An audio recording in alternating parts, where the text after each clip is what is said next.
Պողոս առաքյալի երկրորդ թուղթը Տիմոթեոսին գլուխ 2.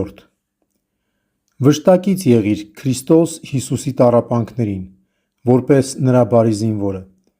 Ոչ ոք զինվոր դառնալով չի զբաղվի աշխարհիկ կյանքի գործերով, որպեսզի զորաբարին հաճելի լինի։ Եվ եթե մեկը մրցամարտիկ է, պսակ չի ստանա, եթե ըստ օրենքի չմարտնչի։ Եվ չարաչար աշխատող հողագործը նախ պետք է վայելի պտղից։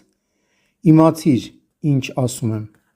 Թող Տերը քեզ իմաստություն տա ամեն ինչում։ Հիշիր մեռելներից հարություն առած Քրիստոս Հիսուսին, Դավթի ցեղից, իմ քարոզած ավետարանի համաձայն, որի համար չարչարվում եմ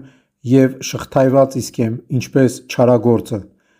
բայց Աստծու խոսքը շղթայված չէ։ Դրա համար ամեն ինչի համբերում եմ ընտրյալների սիրուն, որպեսզի նրանք էլ հասնեն փրկության և երկնային փառքին, որ Քրիստոս Հիսուսի միջոցով է։